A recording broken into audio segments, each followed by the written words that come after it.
Good morning, America. Today I'm continuing my series focusing on U.S. involvement in World War II. Today I'm going to talk about the North African campaign and the Italian campaign. Alright, so America gets involved in World War II, and I've been talking about dealing with the Japanese up to this point, but actually Roosevelt and Churchill agreed that the main priority was defeating the Germans first and foremost, because Germany was the more formidable foe. The problem was, how in the world is the United States going to get at Germany? Europe is a fortress, and Germany is sitting inside. How in the world is the United States going to get at them? Roosevelt and American military leaders wanted to go invade France right away. They wanted to do D-Day in 1942. But Churchill and his generals secretly suspected that American forces, which were green and had never fought against the Germans before in this war, were not going to be able to be successful in invading France so early, that America needed to kind of ease into the war in dealing with Germany. Plus, Churchill always had this penchant for trying to look for a weak point of the enemy rather than doing a frontal assault on the most well-defended part. Churchill always wants to try to find a back door.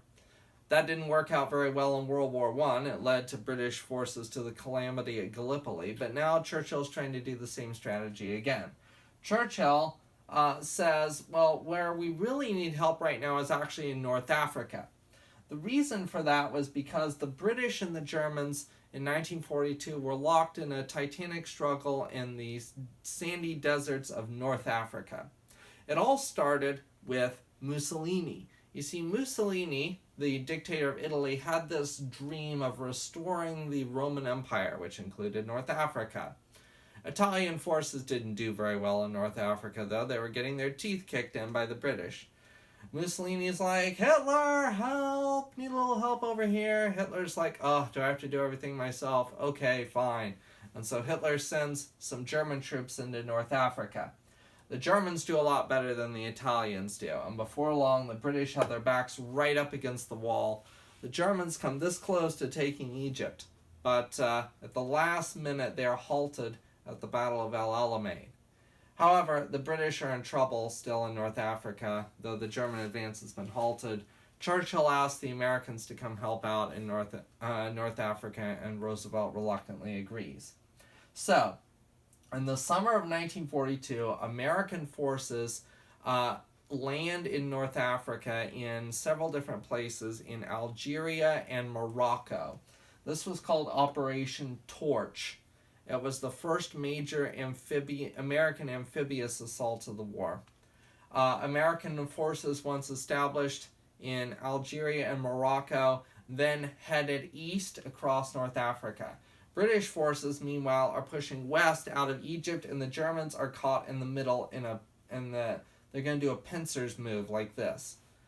Now, the Germans didn't give up without a struggle. The German forces in North Africa are commanded by Erwin Rommel, the Desert Fox, who was probably Hitler's, I don't know, it's debatable, but maybe one of Hitler's top 2 or 3 best generals of the war. He's really good, in other words. He's not going to give up without a struggle. The first major battle between American and German forces was the Battle of Kasserine Pass in North Africa, and the Americans got their teeth kicked because they were incompetent. American tanks ran right into an ambush of German anti-tank guns, and the American generals were miles and miles back from the front because they were too scared to get close to the Germans, so they didn't know what was going on. Roosevelt was furious at the poor American performance at Kasserine Pass. He sacked the generals and replaced them with better ones, particularly George Patton. He put in charge. Patton was quite a cowboy. He was famous for wearing pearl-handled 6-shooters, and he made no bones of what he thought about deserters and slackers. But he whipped American forces into shape. There would be no more Kasserine Pass disasters once Patton took charge. So American and British forces eventually close in on the Germans. They're caught in Tunisia. They're cut off. They're surrounded. and eventually they're all either killed or captured, and American and Allied forces declare victory in North Africa. Now, all of that took a lot longer than they expected, though. The battle in the North Africa campaign took a little over a year, basically from August 1942 until fall of 1943. Now, by the time North Africa is done in fall of 1943, originally they'd been hoping to do D-Day in France in 1943, but the North Africa campaign takes longer than they expected. By the fall of 1943, the weather is not conducive in the English Channel. It's already too late to do D-Day in 1943. So they're going to have to push it off to 44. So what can they do next? And Churchill has another idea. Let's invade Italy. So once again, the Americans put off D-Day again, this time until 1944, and they go after Italy. Allied forces start by invading the island of Sicily. Remember, Sicily is the triangular-shaped soccer ball that's about to be kicked by the Italian boot. They invade Sicily. The invasion goes relatively well, although British forces move too slowly, allowing the Germans to escape to fight another day. From Italy, then, they invade Italy itself. There was a series of amphibious landings, some of which went well, some of which almost didn't go well. This whole thing is a major learning curve for American forces. Learning how to fight the Germans, learning how to do an amphibious landing, gaining experience in World War II style combat. So anyway, the invasion of Italy proceeds, and then American and British forces move north, crawling up the Italian leg towards the Rome kneecap. However, the Germans have a nice little surprise for the Allies, a defensive position called the Gustav Line. And the Gustav Line is so strong that the Americans are halted dead in their tracks. It takes, I don't remember exactly how long, but it takes months and months for the Americans to finally punch through the Gustav Line. Once they finally do, then they resume their approach to Rome. Fortunately, the Germans decided not to defend Rome. They abandoned it and left it an open city. The Americans walked into Rome. After fierce fighting on the Gustav Line, Americans walk into Rome unopposed, which is good for us because now we can still go to Rome and see the Colosseum and all the cool stuff. If the Germans had decided to defend Rome, the city probably would have been destroyed in the fighting. But fortunately, it was left an open city, so it wasn't destroyed.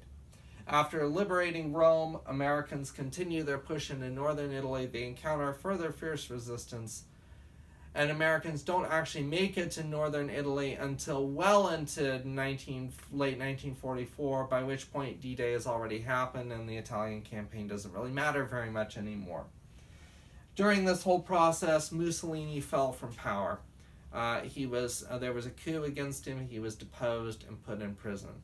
Hitler sent special forces to bust Mussolini out of prison, but it didn't really matter at that point. Alright, so the upshot of the North African and Italy campaigns. These were essential practice for the United States. American forces were very green and raw at the start of the conflict. We had no experience fighting the Germans. We made lots of dumb mistakes, especially in North Africa, to a lesser extent in Sicily and Italy. We won in the end anyway because we had superior manpower, superior amounts of equipment, and so forth, and the will to fight. But it took a long, long time, a lot longer than it should have.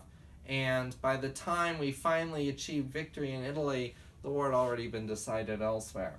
However, it was essential experience and practice. It was not decisive. It's a major manpower drain on Germany, though. Germany has to send lots of troops and equipment to Italy, and every man that's fighting the Americans in Italy is not a man available to fight the Russians in Russia, or worse, the Americans in France once D-Day happens. Alright, that's it for North Africa and Italy.